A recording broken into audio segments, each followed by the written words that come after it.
Good evening, one and all. We welcome you all to the International Webinar Series on Holistic Health, Well-being and Sustainable Development 2022 to 2023, commemorating Azadi Ka Amrit Mahotsav, nation celebrating 75 years of independence, India's G20 presidency, in collaboration with Sri Holistic Health Foundation India and Sri Research Institute Center for Art, Sciences and Wellbeing. Before we start our sessions, let's take the blessings of Almighty.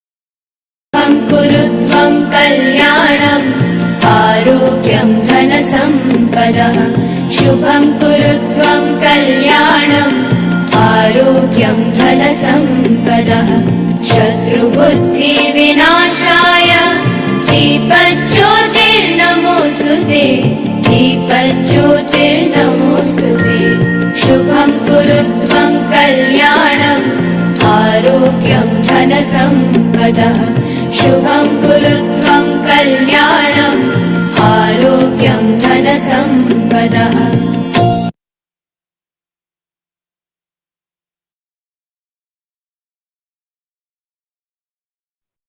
With the blessings of Almighty, we shall continue with today's commemorations. Today, we are commemorating World Menopause Day. It is observed on 18th of October every year to raise awareness on about the impact of condition that has on lives of women around the world. Despite affecting about the impact condition has on the lives of women around the world, despite affecting about half of the world's population, menopause isn't talked about as much as it should be. Observing the day is also an opportunity to encourage further medical research on the condition. World Menopause Day was established in 1984 by the World Health Organization, WHO, and the International Menopause Society, with the intention of spreading awareness about this condition that affects the women as they age. With the intention of spreading awareness about this condition that affects women as they age. So menopause is a term used to describe the decline of women's reproductive hormones beginning between 45 and 55. When the body experiences its last menstrual cycle, common symptoms of menopause include hot flashes, night sweats, mood changes, sleep disturbances. All of these can result in an increase in anxiety and depression. After menopause, women are more at risk of developing conditions like heart disease and osteoporosis.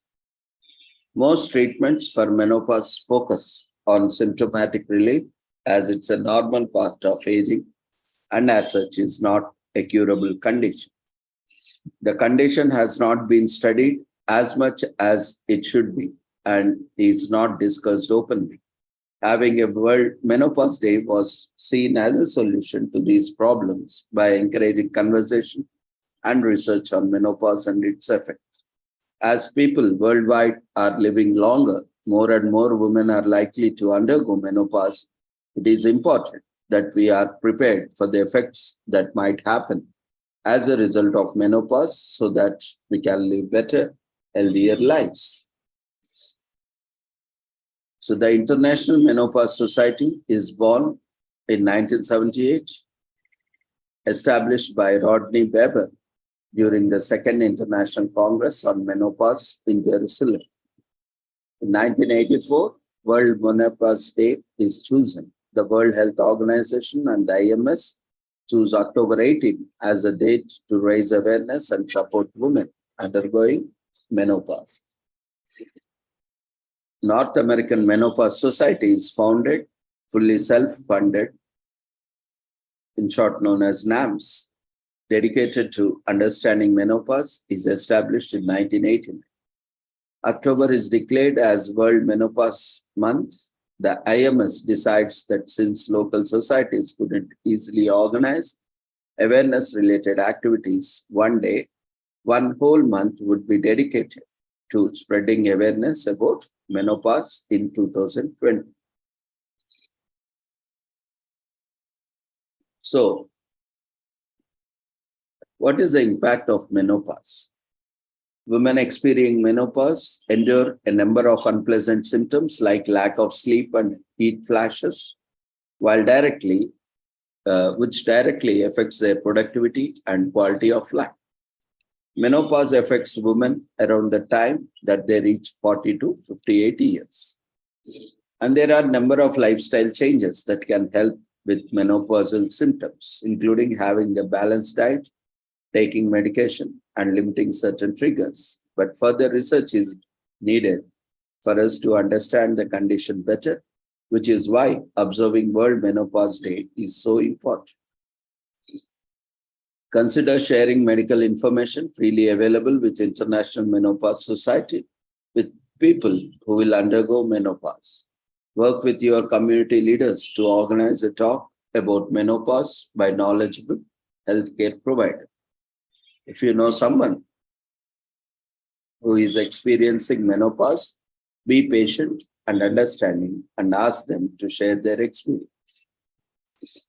Women can experience menopause before age 40 when a woman's ovaries stop functioning normally before she reaches 40 years old, signifying early menopause. It is referred to as primary ovarian insufficiency. Menopause can increase the risk of diseases. The changing hormonal levels at this time can leave the body vulnerable to heart disease and some cancers. Research indicates that 94.5% of women experiencing menopause reported being sleepless during time. Perimenopause, when the body is preparing for menopause, can start up to 10 years before menopause. This is a transition period to menopause. After the post-menopausal phase, most women report feeling better than they have in years.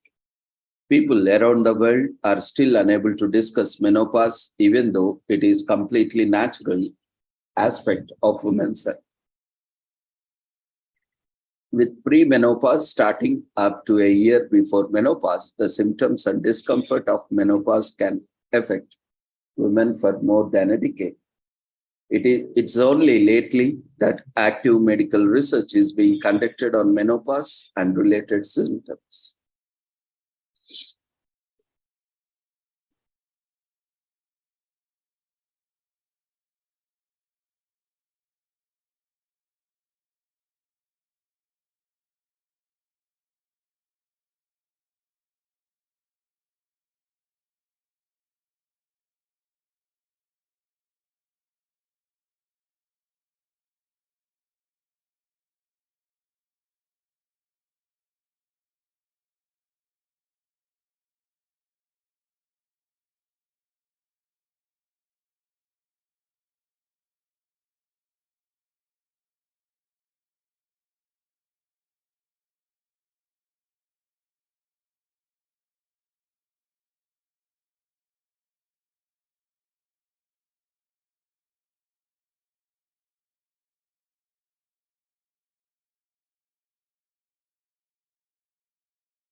So International Menopause Day, which was started by International Menopause Society,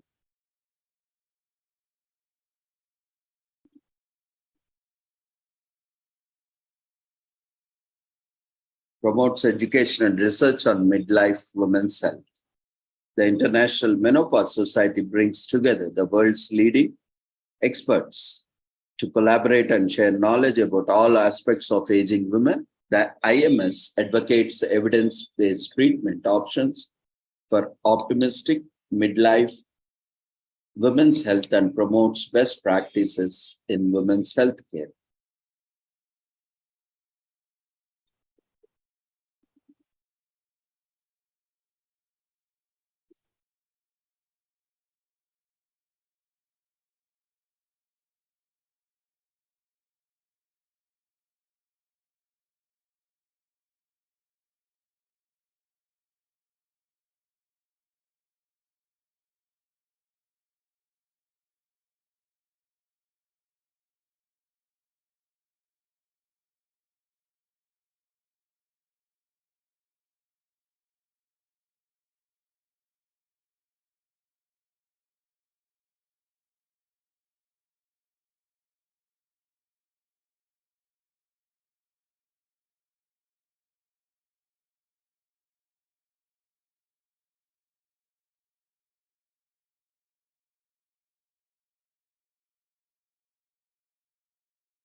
So let's look at relevant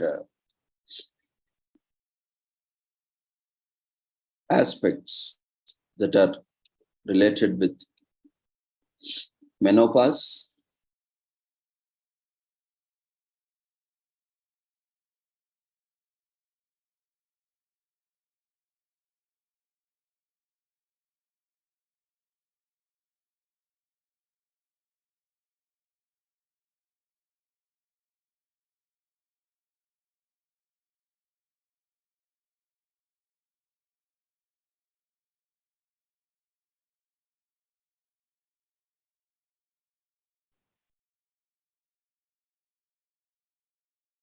Just give me a few seconds. I will pull out some videos rather than having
So World Menopause Day is held every year on the 18th October, as already mentioned. The purpose of this day is to raise awareness of the menopause and the supporting options available for informing or improving health and well-being.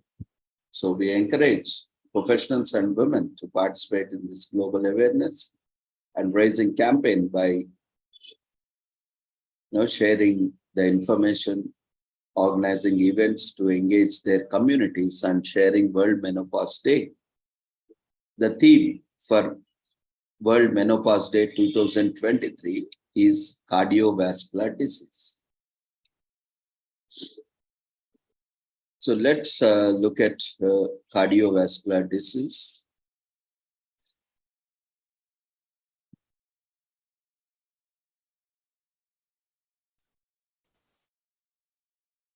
Reproductive milestones across lifespan and cardiovascular disease risk in women.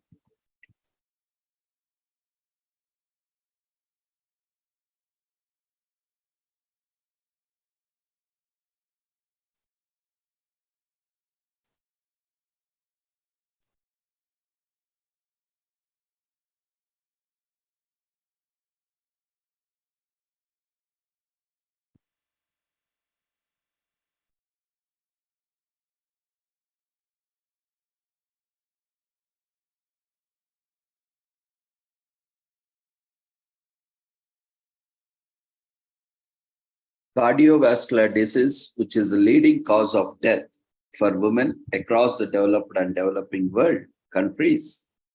Beyond traditional cardiovascular risk factors, a number of reproductive milestones have been recognized. As we are commemorating International Menopause, World Menopause Day, and the goal of this commemoration, which is instituted by International Menopause Society in conjunction with World Menopause Day 2023, to highlight female reproductive milestones in terms of potential cardiovascular risk and suggest or give recommendations for minimizing the risk. The primary milestones related to menstrual cyclicity, adverse pregnancy outcomes, breast cancer treatments, and menopause, and so on, will be discussed, will be taken up. And each of these categories have a number of permutations that have been shown in observational studies and research to be associated with increased cardiovascular risks.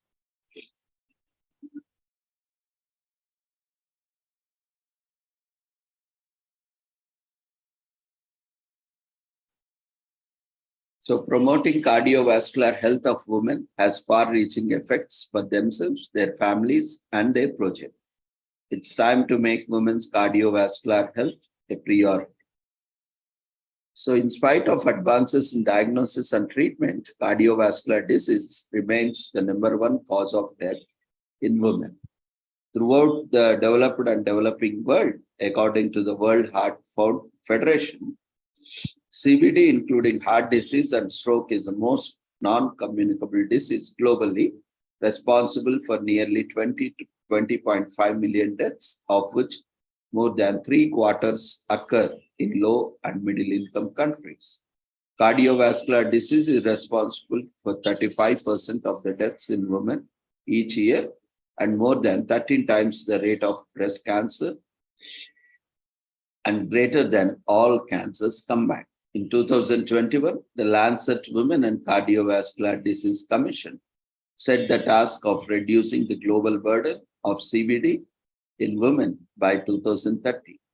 The international team emphasized that cardiovascular disease remains understudied, under-recognized, under-diagnosed, and under-treated. So one of their goals was to ignite global awareness of sex-related and gender-related disparities in CVD. So the Following year, American Heart Association issued a call to action to raise awareness of CVD in women. A primary concern for both groups was that favorable decline in CVD mortality observed during the past 4 decades, including coronary heart disease and stroke, was decelerating.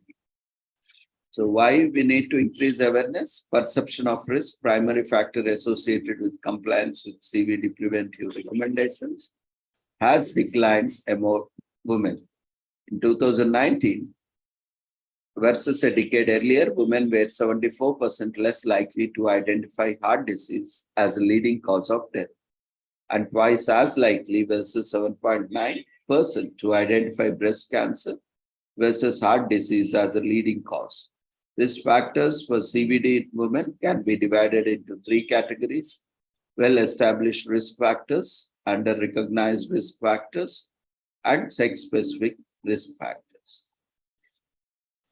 The well-established are most familiar as targets of medical therapies and lifestyle modifications. They include medical conditions, hypertension,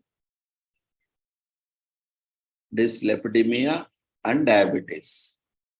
Along with the lifestyle-related diseases, obesity, unhealthy diet, sedimentary lifestyle, and smoking, tobacco, and drink. Hypertension is the leading global risk factor for CVD and is the most substantial and neglected health burden in women. Women have a higher risk of acute myocardial infarction, AMI, associated with hypertension, dyslipidemia, and diabetes than men. Obesity is also most important modifiable risk factor for hypertension and makes a substantial contribution to mortality in women. Underrated factors include psychosocial risk factors, depression and anxiety, abuse and intimate partner violence, inducing chronic stress, sometimes socio-economic and cultural status. Race and poverty, poor health, literacy, and environmental risk factors, air pollution, sex-specific risk factors have under the spotlight in recent years. They include premature menopause, gestational diabetes, hypersensitive disorders of pregnancy, preterm delivery, polycystic ovary syndrome, and systematic inflammation and autoimmune disorders. The presentation of acute coronary syndromes can differ between men and women, although most present with typical chest pain or chest discomfort. Presenting symptoms in women might include a typical chest pain, dyspnea, weakness, fatigue, and indigestion. A recent survey, fewer women recognize these classical symptoms: chest pain, numbness, jaw pain, chest tightness, as common symptoms of myocardial ischemia and heart attack. Denial of symptoms recognition and delay seeking and receiving care contribute to persistence of disparities.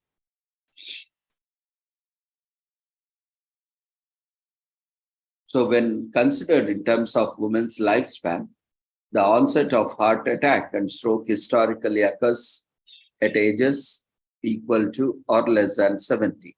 The decades before, however, was considered a window of opportunity for unique risk factor identification and intervention.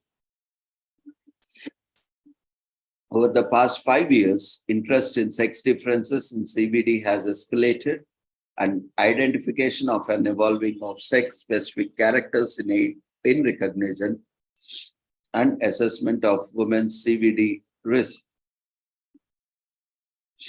Along with traditional risk factors, the WHF recognizes high blood pressure or diabetes during pregnancy and menopause as CVD risk factors.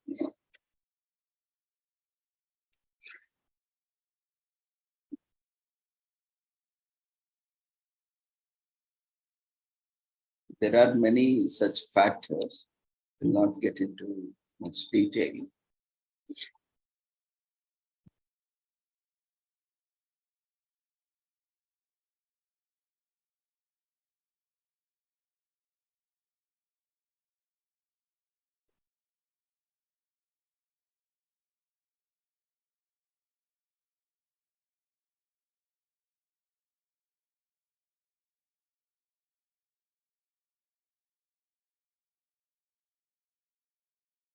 So you can do.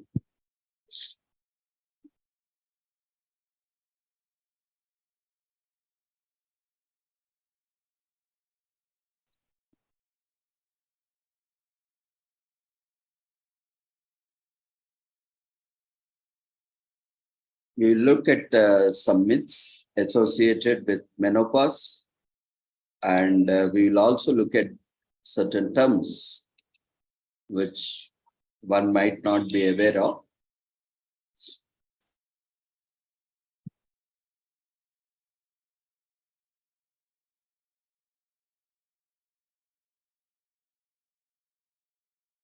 When coming to myths and misunderstandings about menstrual hormone therapy, menstrual hormone therapy is the best treatment to improve hot flushes and quality of life for menopause women. In the early 2000s, the Women Health Initiative studies of postmenopausal women caused confusion among women.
So many of the myths about MHT come from WHI studies of 2002 and 2004. New information about MHT means doctors better understand the risks and benefit of MHT. And MHT is the best way to control menopausal symptoms and give some women health benefits.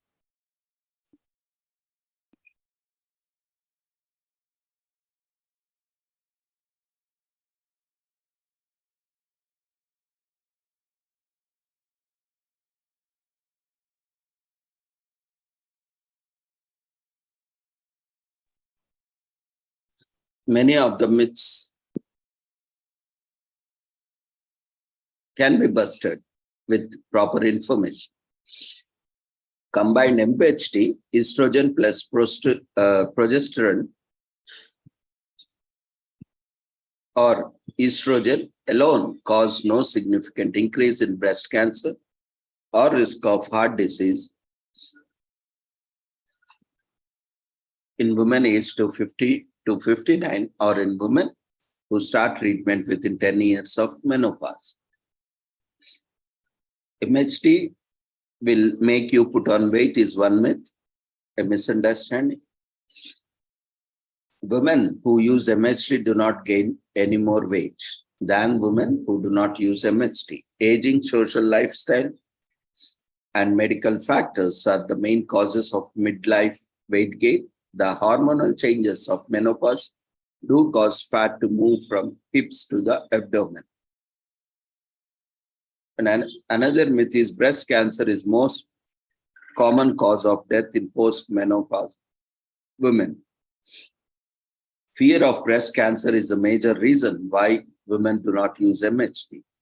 Many postmenopausal women believe they are more likely to die from breast cancer than the heart disease or stroke. The opposite is true. For example, in Australia in 2014, 12 in every 100 women died from coronary heart disease, 9 in 100 from stroke, and 4 in 100 from breast cancer. Another myth associated is 1/4 of the women who take MHT get breast cancer. This misunderstanding came about because some journalists incorrectly reported the early WHO study results. New information combined with better understanding suggests that 5 years taking combined MHT, estrogen plus progesterone, did not increase breast cancer risk in women aged to 50 to 59 or in women who started treatment within 10 years of menopause. After 13 years, women had a small increase in breast cancer risk, 9 extra cases of breast cancer per 10,000 women. 7 years taking estrogen, only MHT, did not increase breast cancer risk in women aged 50 to 59 or in women who started treatment with 10 years of menopause. After 13 years, there was still no increased risk of breast cancer.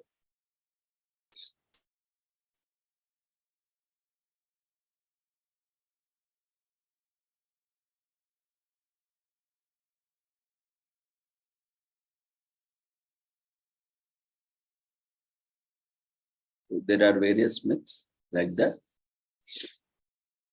which can be busted with proper information. So we will look at other commemorations for the day.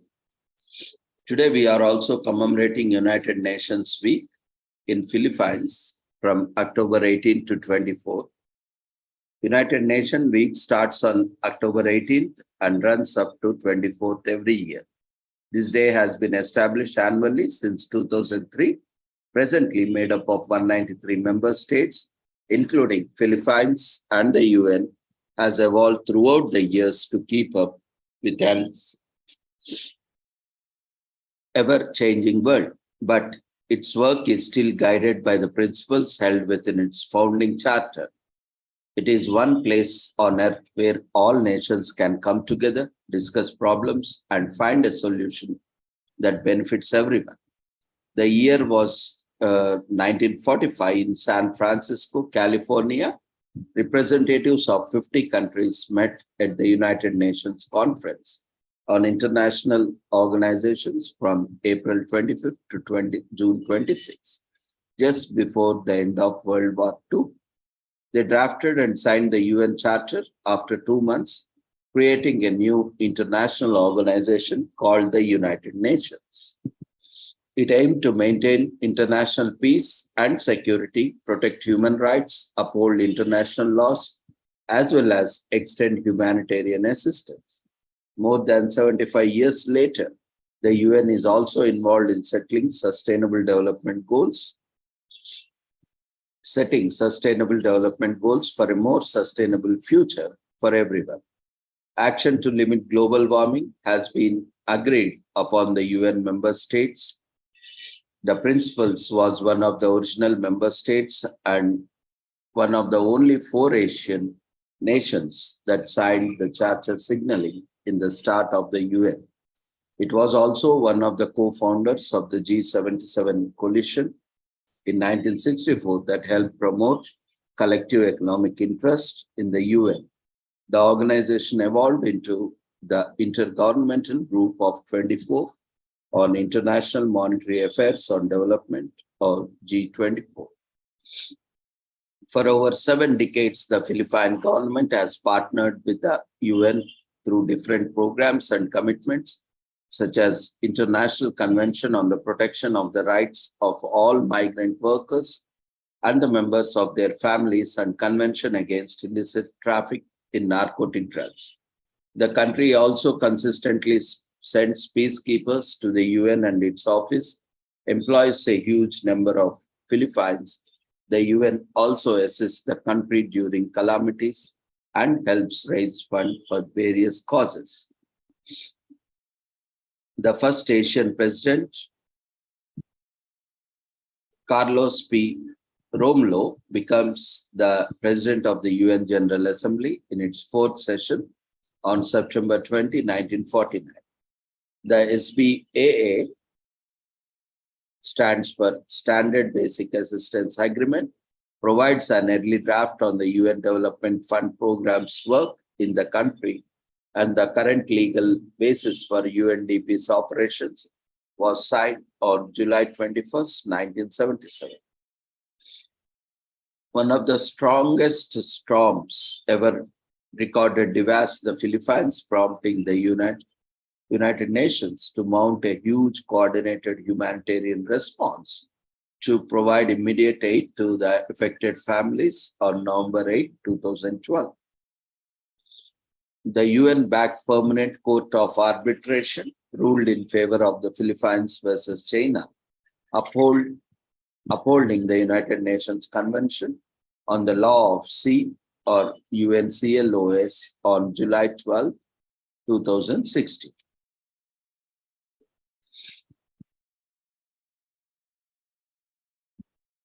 So diplomat Enrique A. Manalo has been permanent representative of the Philippines to the UN since 2020. Currently, Philippines contributes 0.165% of the UN regular budget resources and 0.0330% of UN peacekeeping resources. The Philippines became first ever become involved in the UN peacekeeping operations in December 1962. UN General Secretary General Dag Hammarskjöld called on the country to join the other member states in assisting in UN operations in Congo. So to honor this day, wear blue and white. Blue symbolizes peace, opposite to red, which signifies war or unrest. The United Nations Children's Fund works to assist and protect the rights of children in need all over the world. Any amount would be very much welcome. So donate to UNICEF. Tell your guests to come in costume of a UN member country of their choice. At the very least, they can carry a flag, serve food and drinks from the world, around the world, while an international playlist hymns in the background. So host a UN costume party. Carlos P. Romulo was the president in September and December 1957, as well as in July 1980 and September 1981. Jacinto Castel Borja presided over the UNSC in September 1960. Lauro Baja Jr., June 2004 and September 2005 were his dates as president. Delia Domingo Albert shared presidential duties with Lauro Baja Jr. in June 2004. Benny Mercado was also president along with Lauro Baja Jr. in September 2005. So, as one of the original signatories of the UN Charter, the support that has existed between Philippines and the United Nations throughout the years is considered invaluable. We love this day for honoring partnerships. The UN is where nations come together to find solutions on global problems. That's something everyone should get behind as it celebrates unity. It should not be forgotten that part of the reason of the UN was formed was with the hope that international peace and security would be protected in future. So we support any day that favors peace and nation building.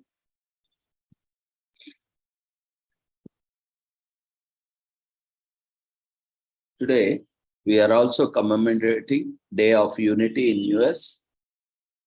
Every year on 3rd or 4th Wednesday in October, a very special event comes around the Day of Unity or Unity Day, as it is commonly called, which is celebrated on October 18th this year. This is signature event of National Bullying Prevention Month also celebrated in October. Multiple anti-bullying campaigns, of which Unity Day is one of, are organized during the period. So the key message of this month and this day is to unite for kindness, courage, and inclusion to prevent students from being bullied. If you thought bullying was unique to certain cultures or civilizations, think again. In fact, bullying is not simply a human concept. Animals exhibit such behavior too. The unfortunate trend has been around since hunter gatherers roamed the earth and is unfortunately all too common around the globe at present. The effects too are the same everywhere. A study spanning multiple countries even proved that bullying was common all over the world. And so were in effects, while the study showed variations in the targeted individuals, in no place was bullying completely absent.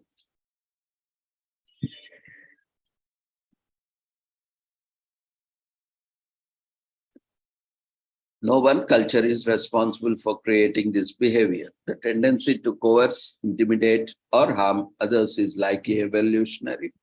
Scientists say man had to fight for everything once, and this attitude persists today.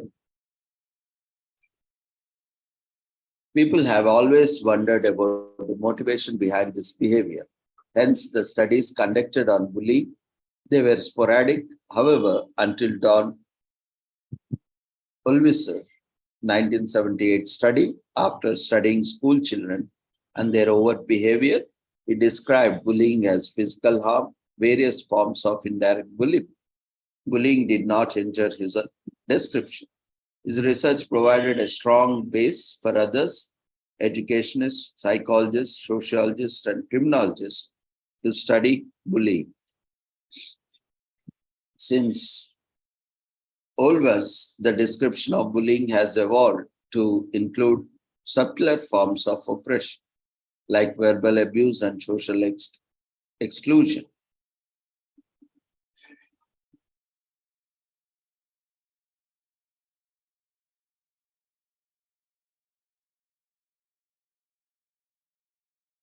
The Minnesota-based Pacer Center initially championed children and disabilities. These guys realized the importance of anti-bullying campaigns to make children feel safe and secure in school. They launched their National Bullying Prevention Center in 2006 and then launched the National Bullying Prevention Month campaign in 2011. Unity Day is a crucial part of PACER's anti-bullying campaign. On this day, people online, in schools, colleges,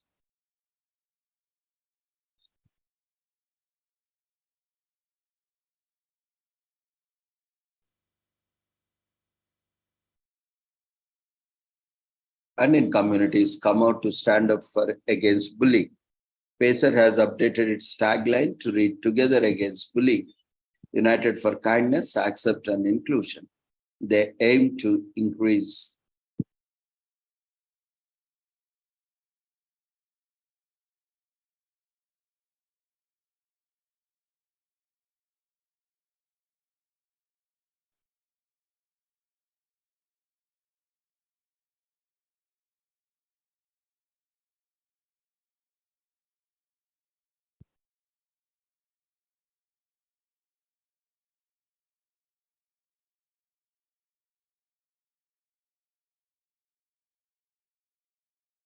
Day is also commemorated as Flora Duffy Day in the honor of Dame Flora Duffy, a Bermudian triathlete, for winning a gold medal at the 2020 Summer Olympics in Tokyo, which was her first medal for Bermuda at the Olympics. Duffy holds several records and titles, winning them in close succession. She made Bermuda the smallest country to win a gold medal at the Olympics with a performance.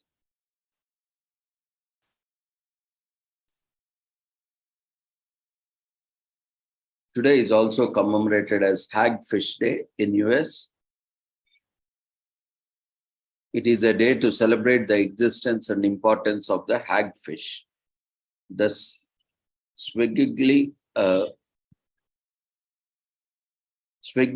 slimy fish species, although it is often considered as the ugliest fish species, it plays a vital role in overall ecosystem and equilibrium within marine life.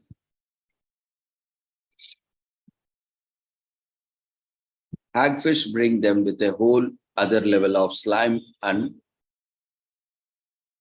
ick. With no jaw, no bones, no scales. This fish species is not.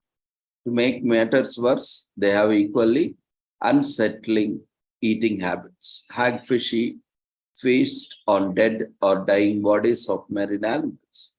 They do so by sliding into the said body and eating it away from the inside, just leaving the skin behind.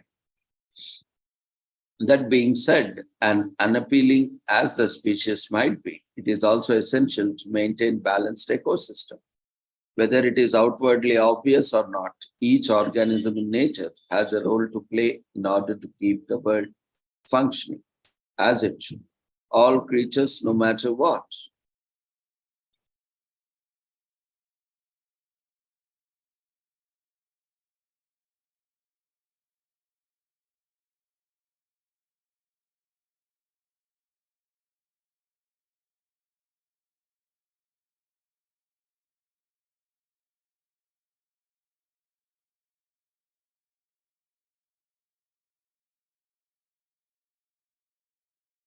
All creatures, no matter how big or small, are important, and their absence can create undesirable circumstances. In the case of hagfish, they are important to ensure the timely removal of dead marine animals and recycling of nutrients and carbon. Without them, the ocean floor would overflow with carcasses, in turn creating an unsanitary environment for the remaining marine animals.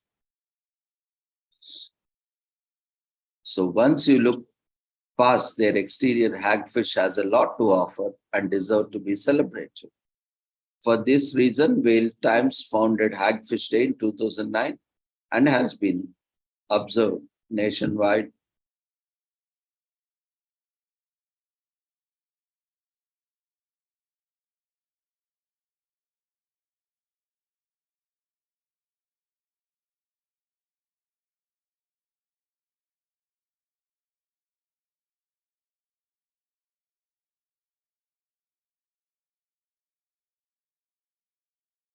Approximately 300 million ago, the only known hagfish fossils looks like modern hagfish. The scientists have speculated that they haven't changed much since then. As part of their primitive circulatory system with four hearts, one serves as the main pump and other three serves as accessory pumps.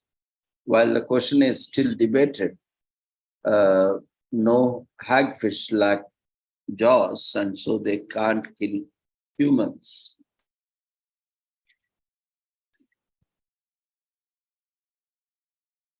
Today is also commemorated as Healthcare Aid Day. In Canada, is first created by the government of Manitoba, Canada, to honor healthcare aides. Since these talented professionals work around the clock and in a variety of situations, from acute care to home, community, and residential care, they are ever-present caregivers for the sickest and neediest portions of the population. There were over 8,000 healthcare aides in the Manitoba, but that number has grown much longer in recent years.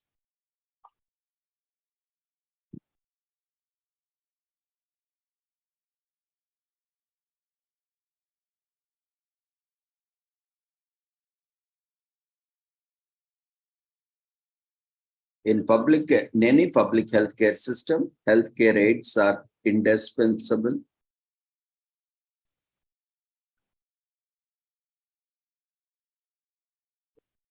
Today is also commemorated as Kati Bihu, which is celebrated on first day of Kati month in the Assamese calendar, usually following somewhere in mid-October. This marks the relocation of rice crop and the beginning of the fresh harvest season. Kati Bihu is an observation of service, penance, and hope for better future. The festival is celebrated across the state of Assam, although all Assamese tribes have their own rituals and interpretations for the day. Lamps are lit outside the homes and a pathway of bamboos is constructed as a trail to the ancestors. Kati Bihu is also known as Kongali Bihu, is a unique festival observed in India's northeastern state of Assam. It usually falls on the middle of October and is celebrated with a somber flavor.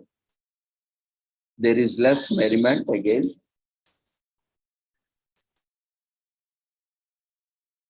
The observing folks, as the festival is all about constraining conditions of the month, despite being one of the grandest observations of the land, the spirit of the holiday is not joyous. Rather, the festival reflects on the year bygone.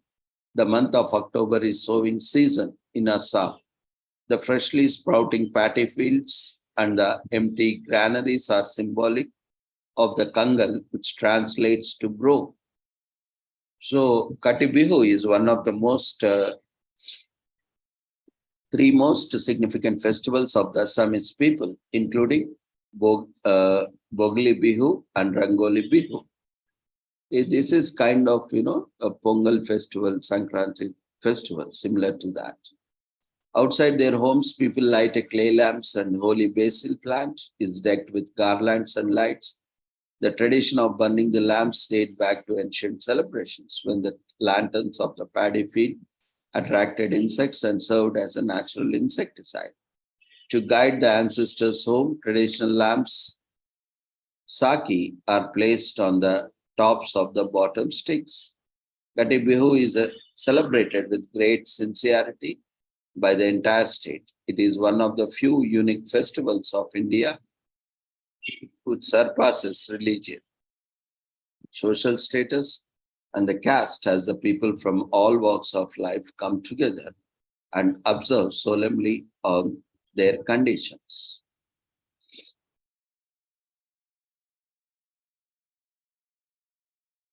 The third Bihu festival, the Kati Bihu, is also called as Kangali Bihu from the Kangali, meaning poor, because by this time of the year, the house of an ordinary family is without food grains, as the stock is usually consumed before the next harvest. So, happy Bihu with the Assam festival. You will be starting a new year and a new adventure in life. So, greetings, Bihu. May God bless you success and fulfillment to everyone during Bihu festival. Kati Bihu is observed at a time when the stored grains of the previous harvest are nearing their end, and the only hope for the future is a prosperous new harvest. That's why powers of ancestors are called upon and mercy is begged from the God. So light a lamp and learn Bihu dance and say a prayer before your meal.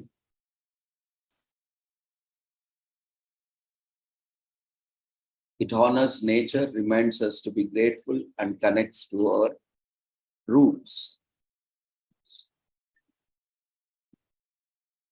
So today is also commemorated as National Alaska Day in US, the largest state by area to join US, and it's for frontier to boost.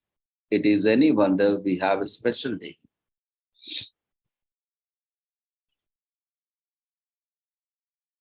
Long before Russians settled in the Arctic land, it was populated by indigenous people from tribes like Inuit, Yupik, Tlingit, and others. They hunted and lived on a whale fat, beaver, and fish. Then Russians came and settled in Alaska, leaving only after 60-80 years of ruling. The history of US rule in Alaska began with the setting up of a transcontinental telegraph line in Sitka, Alaska. The US wanted to expand their territory and the Russians wanted to leave that decimated sea. Otter population meant this land was no longer profitable.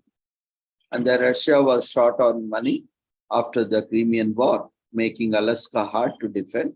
William Seward, the state secretary at that time, was the main hand behind the purchase. Alaska was purchased at $7.2 million. His campaigning of the cause was so prominent that vast majority of the Americans who had thought that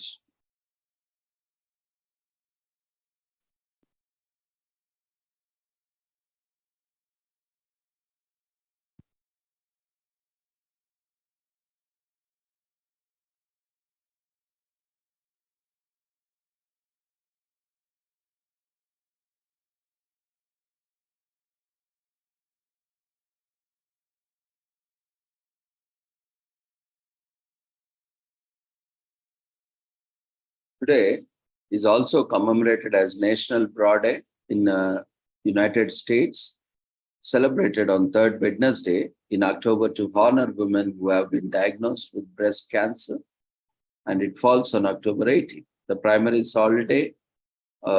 primary goal is to educate, engage, and empower women who have been diagnosed with breast cancer. These women should have access to information they need to make an informed decision about their treatment, including their breast reconstruction options, which mean educating patients, their family and caregivers, and the media.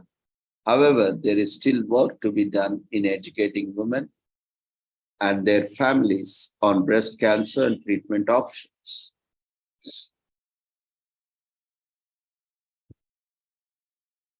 So the National Breast Reconstruction Awareness Day, or in short known as BRA Day, is a day dedicated to raising awareness about various alternatives available to a woman to have or had breast reconstruction.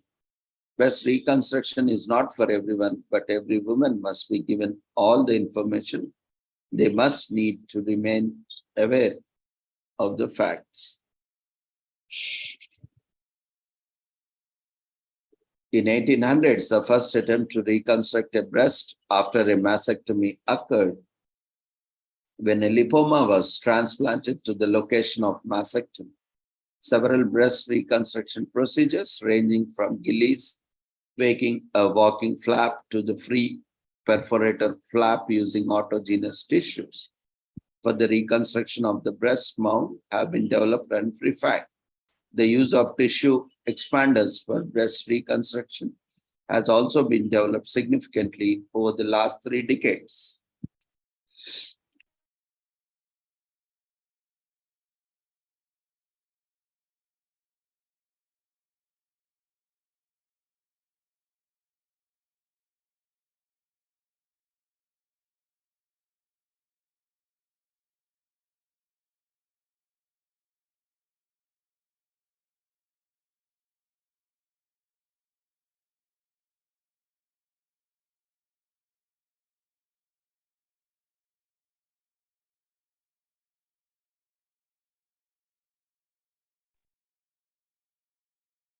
This day is also commemorated as National Chocolate Cupcake Day in US.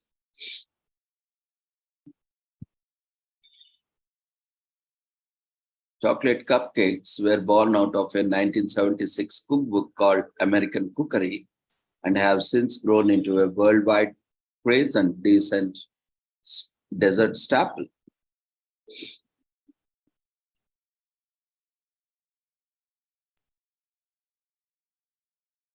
Today is also commemorated as National Mashed Potato Day in US.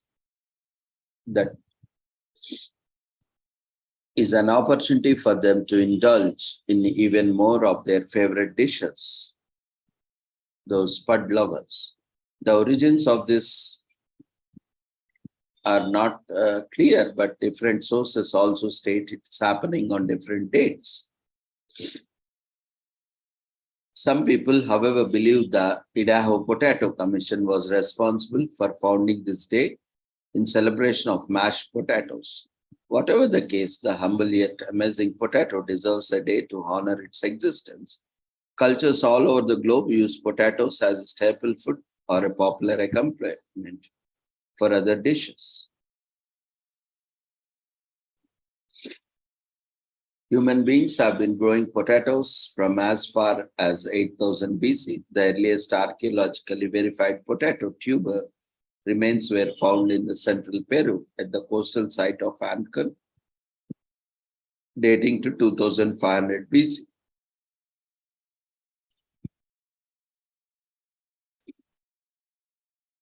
The tuber continues to gain favor among the American population. Since 2000, more than 1 million acres of potatoes have been planted and harvested each year, with Idaho being one of the top potato producing states.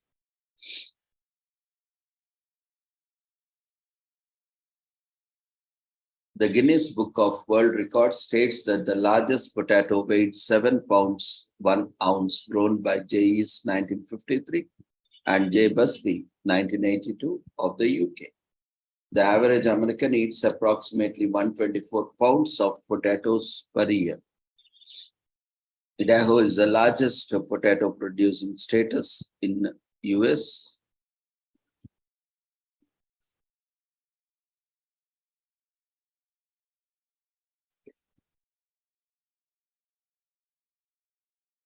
So there are numerous ways to prepare mashed potatoes either by themselves or part of a larger meal. Host a family hangout where everyone brings their version, then dig in. Compose a song or poem about potatoes where it is extra fun by getting your family to do the same, then have some time to present your creation.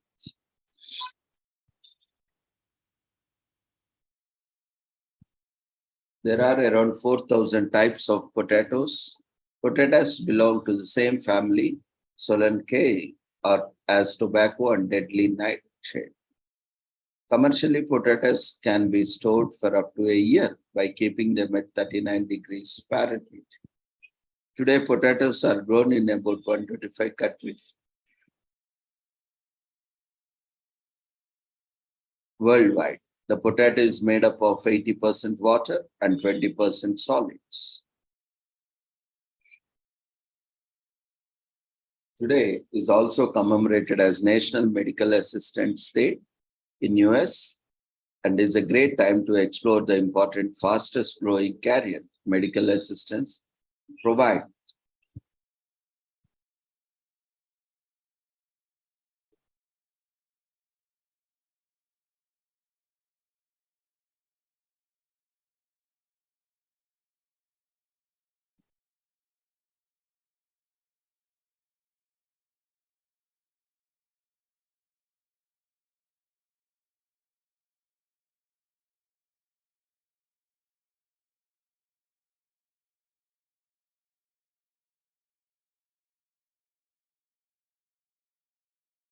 So Medical Assistance Day recognizes the contributions and important work of our nation's over 190,000 medical assistants, according to the American Association of Medical Assistants. It is hard to believe that there was a time when all the work that medical assistants do, both administratively and clinically, help.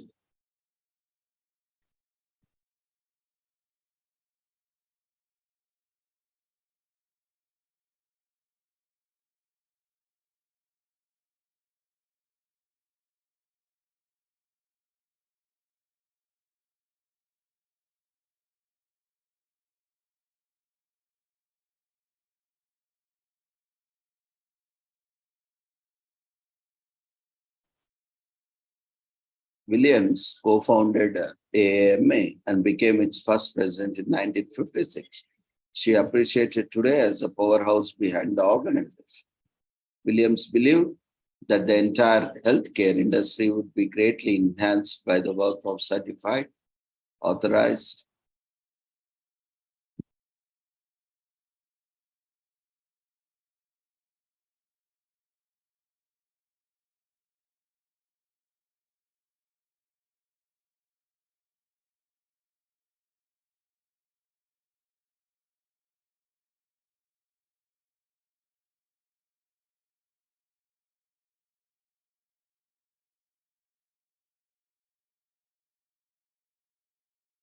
today is also commemorated as National Necktie Day in Croatia.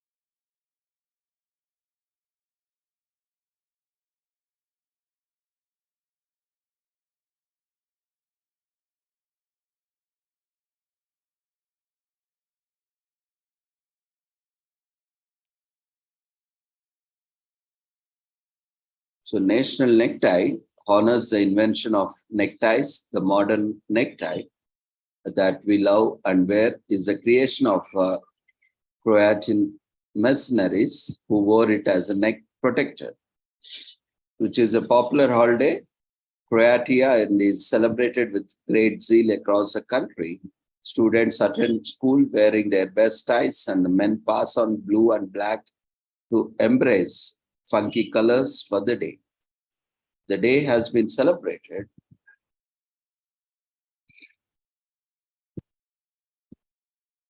since 2008 when it was recognized as an official holiday by the Croatian parliament. So Croatia is known for its majestic waterfalls, scenic islands, football stadiums, and of course, neckties. The cravat, a short knotted garment tied around the neck, has been prevalent in Croatia since the 17th century. Considered to be the symbol of professionalism and the final touch to formal wear, the necktie owes its humble beginnings to cravats worn by Croatian soldiers on the battlefield. Red cravats became part of the uniform of Croatian soldiers during the 17th century war.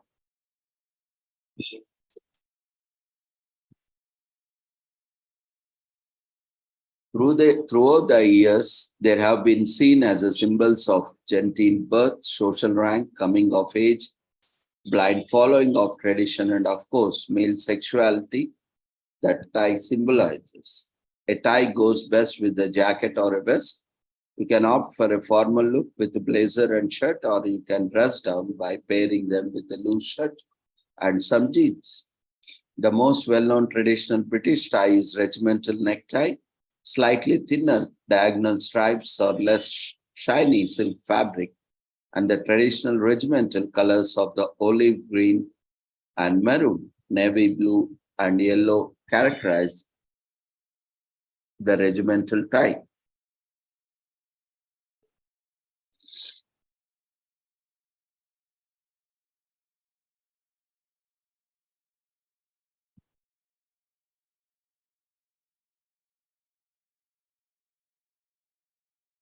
Today is also commemorated as National No Beard Day in US.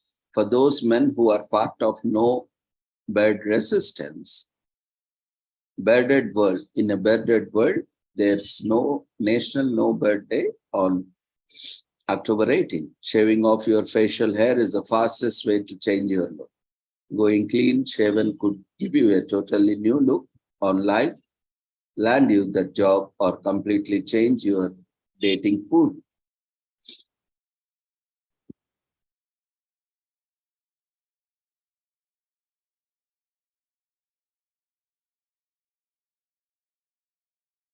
In 1800s, barbers used straight razors to remove beards from patrons.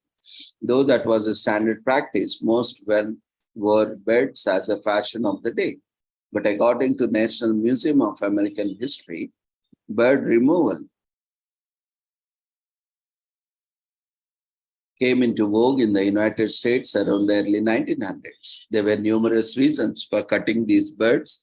It sounds gross today, but those large, lush beards, beards that were commonplace in paintings and photographs were also breeding grounds for parasites like lice.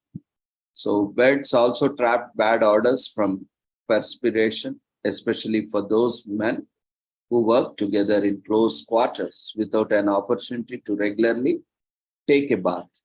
So when a man spotted a clean look sans beard, women took that as a sign that a person practiced good hygiene and could be marriage material. So enter the Gillette company in 1904 with its safety razor, which encouraged men to take their beards in their own shaggy heads to remove excess facial hair. No need to find a barber when you could do the job yourself. Eventually, men were looking for ways to keep the hair off for longer periods. By 1930, Jacob Schick introduces the electric razor as a strict dry shaver, and another milestone in the hairy history of men's hygiene was surpassed.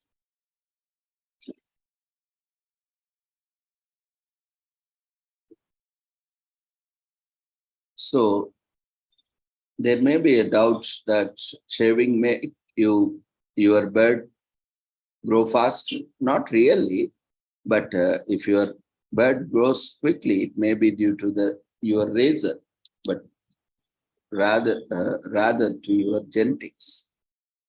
So genetically speaking, most men see beginnings of a beard in late puberty, but their early 20s, many men have a fully grown beard. So shaving regularly doesn't affect the thickness, color, or rate at which your beard grows. So National No Beard Day, shave it off, assemble all the right products like new razor, shaving cream, and moisturizer. A good exfoliant can't hurt. Either trim your beard to a manageable length, soften up, and the remaining hair by taking a steamy shower, or applying a hot towel to your face and then applying shaving cream.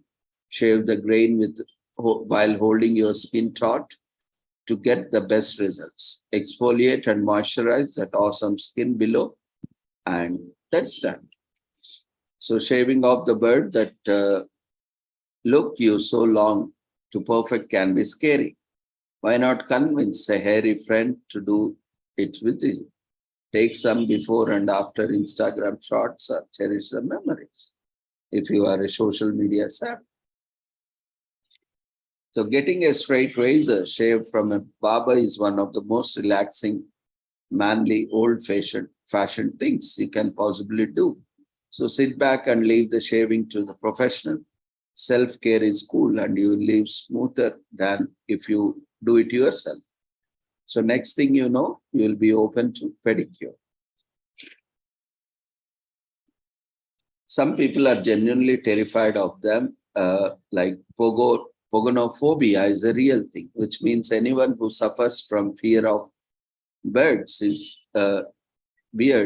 is freaked out by the mere sight of one. 98% of America's richest men don't have one.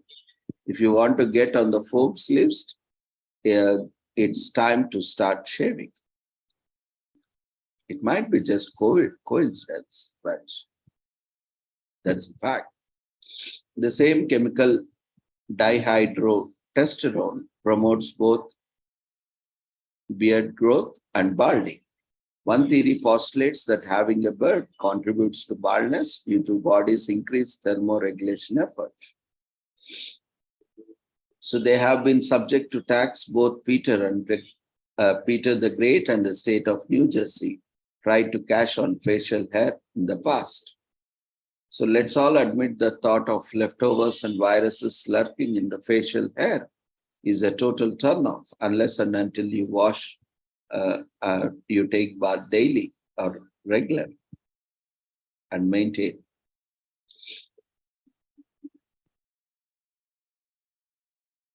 And with shaved with no beard day, you can kiss more, of course, who love you or love to kiss you.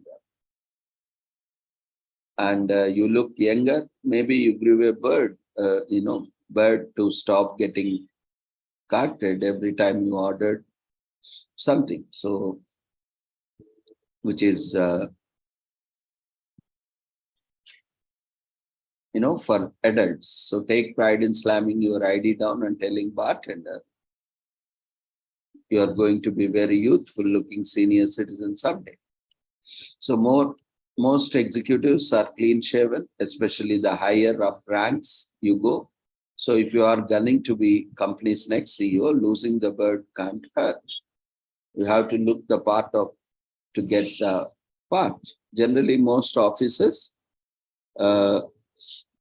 and colleges, universities, institutions, they prefer no beard, clean shave, unless and until you are under certain culture and tradition, because this is a country where Muslims can wear burqa and nuns, Christians can wear those nuns dress and other things. So, even Hindus have the freedom of having that because that's a constitutional right of religion and practices. So, we can't completely, many of the institutions failed in maintaining the unique civil code of uniform, especially with the minorities and other things because of sensitive, they are quite sensitive and not so,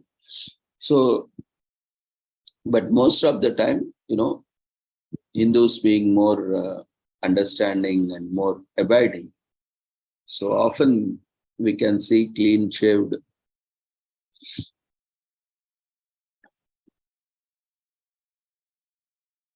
So today is also commemorated as National Prayer Day in Zambia, which is a Catholic religious commemoration, which is essential for everyone, those in Catholics, to get together to repent and pray, and has been also given a special status as it encourages large religious gathering. One can connect with their cultural and religious roots in Zambia. And today is also National Speak Up for Victims of Sexual Abuse Day in United States. This day is dedicated to raising awareness about the horrors of sexual abuse, men and women and children. Anyone can be victim of sexual assault. While it's common for sexual abuse to go unreported, victims suffer greatly as a result. Acknowledging these victims and helping them in opening up about their experiences promote healing. And this day is an essential part of a larger effort to support all victims of sexual abuse. Nowadays, recent trend we have seen, male, especially boys, men, and children are also equally vulnerable as women and girls. We have seen because of lot of Western culture influence where LGBTQI and same-sex marriages and all sorts of things are happening, which are also provoking these predators, or these called psycho sadists or whatever name we call. They are getting more advantage because they are often camouflaged as a common persons in the public. So they are also taking undue advantage of these things and committing more abuses. And National Speak Up for Victims of Sexual Abuse Day first appeared on the October 2021 and was created in the honor of a young woman named Jack Nunnery, a victim of sexual assault. She has been instrumental in establishment of this day. Her mission called Speak Up provides sexual abuse victims platform to speak up about their experiences, which encourages healing. So this day intends to provide support to people who have faced sexual abuse of any sort. Many people face confusion regarding the meaning of sexual abuse. Regardless of offender's relationship with victim, sexual violence can be defined as any sex act or attempt to obtain a sexual act by coercion, act to sell a person, or act targeted against a person's sexuality. Sexual abuse takes place at all socioeconomic levels and cultures. This day is about providing victims with a constructive support system to empower them and bring awareness to such cases that occur all over the world. The day encourages survivors to open up their loved ones about their traumas.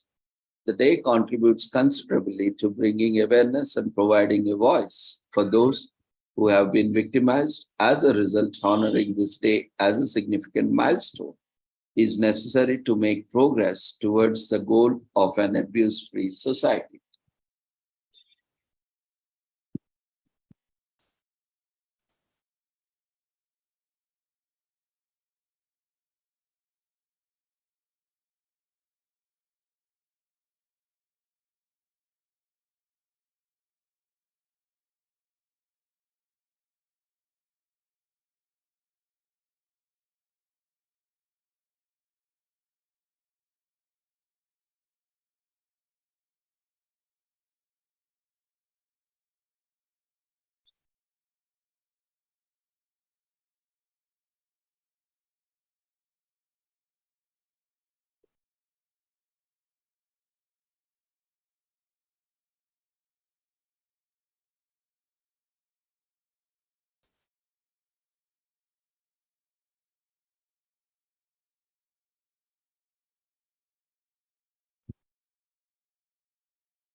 So this day is providing victims with a constructive support system to empower them.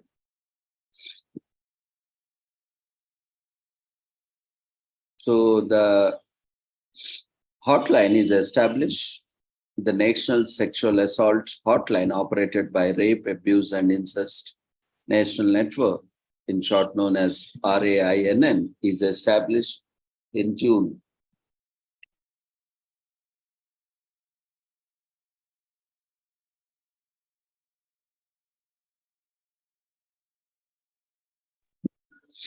The resource center is created, the non-profit center is created in July to educate the public about avoiding and dealing with sexual abuse in 2000. The Polaris Project Hotline, Polaris, a non-profit organization dedicated to ending modern slavery and assisting the victims of human trafficking, starts the trafficking hotline in 2002. The day is founded in 2021, National Speak Up for Victims of Sexual Abuse. So how can one determine if they have been sexually assaulted? Any non-consensual or forced sexual act to which you are subjected constitutes sexual assault. Inappropriate behaviors such as grooming, forced kissing, upskirting, and sexual jokes, sexting come under the sexual abuse. How can one know if one has been raped? Rape means having sex without permission. If you didn't consent to intercourse, you may have been raped, whether or not you were intoxicated, sleepy, or under the influence of drugs or alcohol or any intoxicants. It holds even if it is with a long-term partner or spouse. Is it relevant how long ago I was raped or assaulted? No, it's usually for people to remember events that happened a long time ago. Just because something happened a long time ago doesn't lessen its impact. But again, collecting evidences and proving it, remembering every detail of it, and a lot of things are there in complexities that makes it a little bit challenging. But otherwise, the crime is a crime, no matter when it was committed. So where teal, which has been recognized as a color of support for sexual abuse victims, should be worn to support abuse victims, adorn yourself in teal on this day to show your support. Sharing the special day on social media is a great way to spread awareness and display solidarity with the victims. It will also encourage other people to follow. And if you have faced abuse, you can share your story. You can also encourage victims to share their stories. A person faces sexual assault every 73 seconds in the US. So there is a high rate of abuse. See, that is the most developed country. And still, every 1 minute, almost every 1 minute, a person faces sexual assault. Around 20% of American women have faced full or attempted rape at some point in their lives. So women are at high risk. And compared to those who have not been victims of crime, survivors of sexual assault are 13 times more likely to commit suicide. So it's a high risk of suicide. Around 4 out of 5 rape victims develop lasting physical or psychological troubles, which leads to chronic issues. And fear of further assault, as per reports, around 42% of women raped face the risk of being raped again. So survivors benefit from the support provided by others. Most victims choose to remain silent out of fear of victim blaming, cultural misunderstanding, family retaliation, and lack of timely justice. With our kind words and effective actions, we can make survivors realize that they are well supported and their fortitude is commendable, leading to empowerment. helps in rehabilitation. This day can help people make significant strides towards rehabilitation. An important aspect of recovering from sexual trauma is the ability to talk openly about the incident. As a result, abuse victims can make good progress with their recovery. The stigma associated with sexual abuse can be reduced if we normalize holding open discussions about the sexual violence, which is a serious issue that needs to be better understood by our society.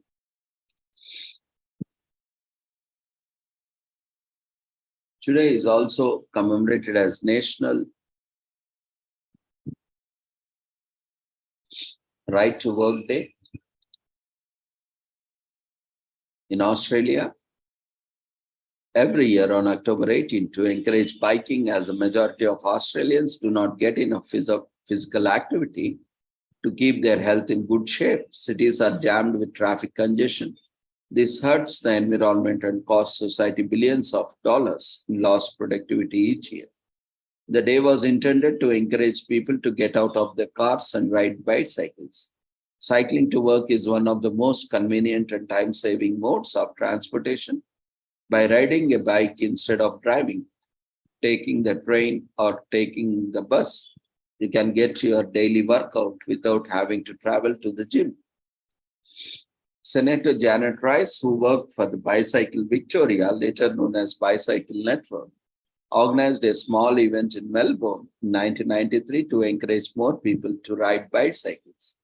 Only 615 people rode bikes in the first event. It now attracts tens of thousands of first-time and returning riders each year. Every capital city in Australia provides a free bicycle breakfast for anyone who chooses to join. To keep riders energized throughout the day, they normally give free cooked breakfast, coffee, and bananas. Some places even had DJs perform during their breakfast to maintain the easygoing feeling of all morning. The annual event began as a method to encourage more cyclists to ride more frequently, and the benefits and reasons why cycling is so important naturally flowed from there. The ultimate goal is for Australia to be healthier. This day is intended to raise awareness about the advantages of biking to work and biking in general. By cycling, you can help save lives and reduce carbon emissions. It gives you a decent workout while also lessening the depression and saving you money or petrol and time spent stuck in traffic. Bicycling can help you maintain a healthy weight and improve your cardiovascular health. This day encourages people to ride their bikes every day, whether to work or for fun. The benefits of riding to work are limitless.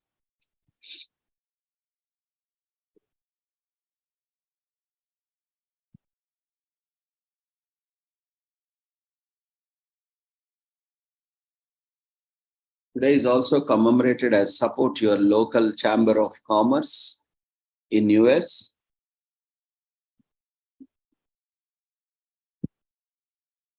So Support Your Local Chamber of Commerce is observed on third Wednesday of October every year. Following the aim of this day is to spread awareness about local business and convey our gratitude to our local chambers of commerce for supporting the growth of entrepreneurs and local businesses.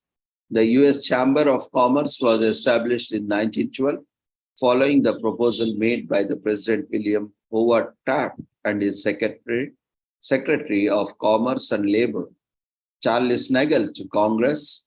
Taft believed that there needed to be a representative group of professionals that could speak with authority to the government on behalf of entrepreneurs and small business. The idea of joining several businesses together in a shared initiative to boost commerce started in Europe many years ago. Traders would band together and establish trade policies that would protect them against the foreign bourgeoisie. The term Chamber of Commerce was first recorded in 1599 in Marseilles, France, when various businesses came together to form an organization. This idea was adopted by Germany and eventually spread throughout the Europe. In America, the oldest chamber of commerce is the New York State Chamber. The chamber was established in 1768 and chartered by King George III in 17th century, predating even the Declaration of Independence. So in 1773, the first local chamber was established in Charleston, South Carolina. This structure was then adopted by several other states, and soon there were local chambers all across the country. While there were 40 local chambers of commerce in the United States by 1870, today that number has surpassed 5,000, each of them working towards promoting and supporting local business initiatives and addressing the needs of the changing market.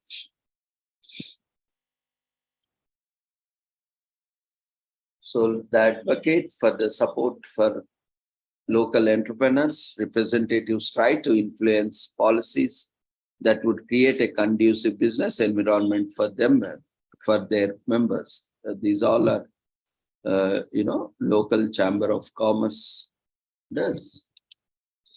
You can contact your local chamber of commerce online or offline for information on how to register.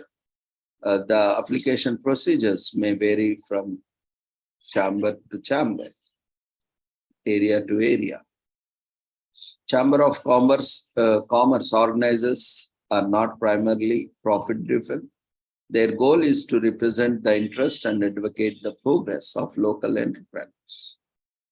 Volunteer for events at your local chamber. Appreciate and encourage efforts of local chambers through social media and online and offline. Shop with local business. You too can play your part in supporting the community by patronizing local business. This is one example, simple way by which you can help local entrepreneurs and business time. Over 3 million registered business currently registered in US Chamber of Commerce. The probability of a customer patronizing you increased by 63% if they know you are a member of local Chamber of Commerce. Studies have shown that almost 8% of the business fail because of lack of a network. Insufficient network causes some business to fail. A Chamber of Commerce offers many benefits, including access to mailing lists, freebies, networking, and publicity opportunities, and discounts on products and services. The annual membership fee is approximately $400 to become a member of local Chamber of Commerce. You would need to pay a fee of approximately $400, and it may slightly vary from chamber to chamber. It helps improve the economy. The result of supporting local chambers of commerce is economic growth and development. Local businesses are lifeblood of any economy. So local chambers provide a networking platform for local entrepreneurs. These entrepreneurs interacting with one another discover growth opportunities. Local chambers promote the interest of local business and advocate for their prosperity. The development of these business ultimately leads to the development of grassroots communities. So finally today,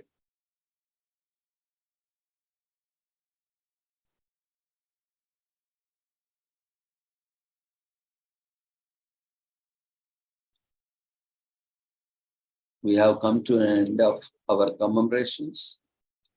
Thank you everyone for joining us. We request everyone to quickly fill up the feedback form raised in the form of polls. It is mandatory, both registration and feedback.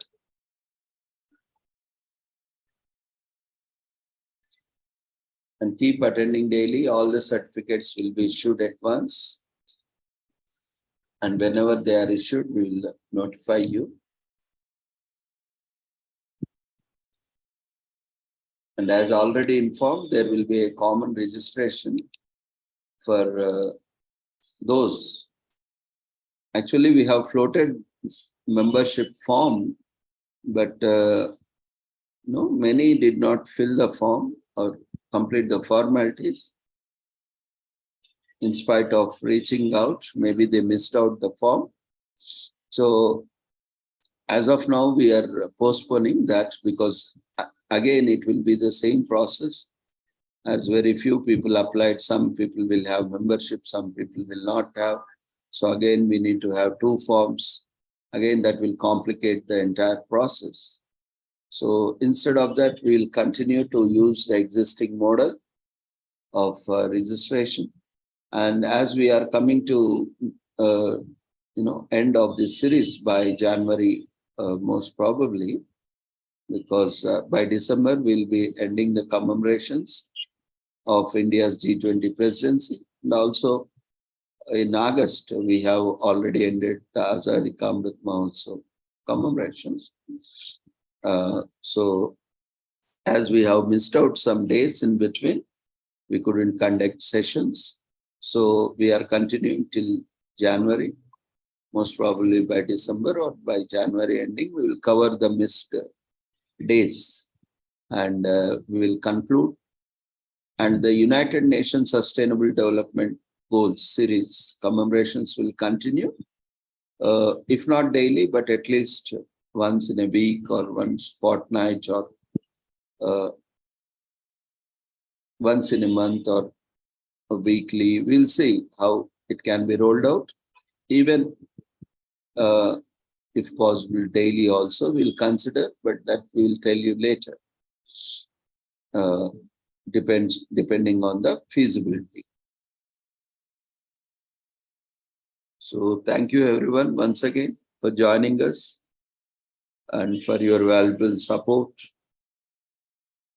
The feedback form has been raised. We request everyone to quickly fill the feedback forms. And as informed, there will be a common registration form for all the events and also a common feedback form for all the events, where those who have missed completing the formalities and those who have missed the registration of previous events can register themselves now and can also provide feedback for the previous events attended, so that they can also request a certificate within both registration form and feedback form. You can opt for the certificates if you did not opt for earlier, or if you were, if you did not complete your formalities in time, or if you have completed formalities late or you missed out something. So as we have informed you earlier, we will provide you an opportunity for getting your certificates. So we'll be releasing that forms tomorrow or day after tomorrow. And whoever has registered, attended, provided feedback can request the certificate. Already certificate request format is there. We will also provide the registration form for that. And also there will be one more form for testimonials. Like we are planning to share testimonials by the participants, presenters on the platform, or the organizers on the events. You can share your testimonial. We will also try to include the testimonials in the registration form as well as feedback form. And also we will have an exclusive. Those who missed out can provide your testimonials on various programs. And those who have filled, officially, those who are part of this, those who have completed their registration will only be officially part of this, proceedings. Because we also need a documentary proof that you have registered and officially part of each and every event, because it is being rolled out on an event-to-event basis. So make sure you are registering for all the events you have attended. With the same form, you need to just select the dates, different date, time, and events. All the events will be available. We are also working to put all the events on a single page. So where you can visit the date and accordingly you can check the events and also timings. But it will take some time because already preoccupied with so many things. And these certificates are also will be issued. All the pending certificates of especially the daily webinar series will also be processed, and mostly by January ending, or mostly by February ending, if till the series continues till January ending. By after closure of this Azadi Ka Amrit Mahotsav and India's G20 presidency series, you all will be given opportunity. To those who have not got their certificates, you can apply it and complete your formalities and get your certificates. So make sure whenever you see a link, whenever a link has been shared, you complete in time, so that after March, there will be no certificate issue, because we cannot keep doing things again and again. We need to put an end to this also. So we'll be having an open window only up to March 31st. After that, no certificates, no pending certificates shall be issued to anyone. So whoever wants certificate, whoever have been eligible, whoever have attended, but not completed formats, like they did not register, they have attended, and they haven't provided feedback, or they missed the feedback, or whatever the combination is. Attendance is mandatory in any case, but okay, sometimes without registering attending, or after attending not registering or providing feedback, or registered, attended, or not provided feedback, or not attended, not opted for certificates in spite of registering, attending, and providing feedback. But most of the cases we issued certificates, those who did not opt also, but sometimes the system automatically process. Most of the time we also check manually, but sometimes there might be cases where strictly when you have not opted, a certificate might not have got generated. So all these will be taken up. We request everyone to be alert, cautious, conscious of these happenings, and fill it off as early as possible and wait. Have patience, because we also need a lot of time. As you have seen, we also need to verify all the details to ensure that we also do not make any mistake from our side. And it takes a lot of time and resources. And this entire series is free of charge, and we are not taking any funds, and we are not getting any funds or raising any sponsorships, and we are doing on a noble cause, to provide platform for everyone. So we are volunteering our valuable time. So it will take time. So be patient, don't be in a hurry, follow instructions. All those who have followed instructions have got their certificates. Those who have completed formalities in times have got their certificates. Only those who missed, who did not follow the instructions, are having trouble in getting. That was very evident. We have seen. So follow the instructions carefully so that you get your benefits, intended benefits. But without that, we will also not be able to help you, because the lot of time and resources which are very limited. At least for us, maybe at times you may have a lot of time, but we don't have much time, because doing repeated things repeatedly, it will affect overall functioning. It will hinder, overall cause. So, but we promise that everyone will be given an opportunity. Those who missed an opportunity. So, and those who would like to make presentations, you are welcome on these last 2-3 months to utilize this opportunity, once in a lifetime opportunity, to make your presentations, if any, to be part of this wonderful series. So thank you everyone once again for joining us. And before you leave, quickly fill up the feedback form and keep attending daily and keep sharing with your friends.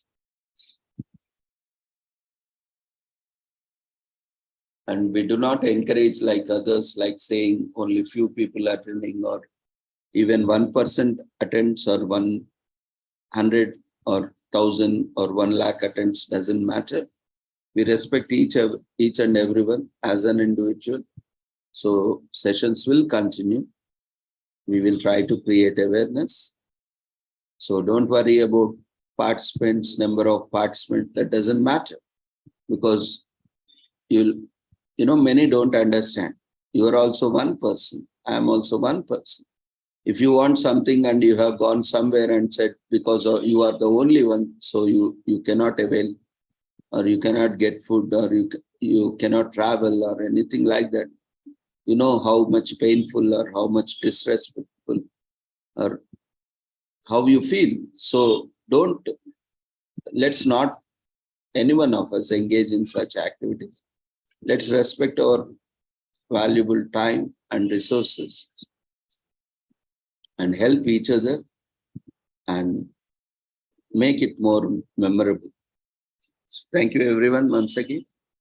Take care. Good night.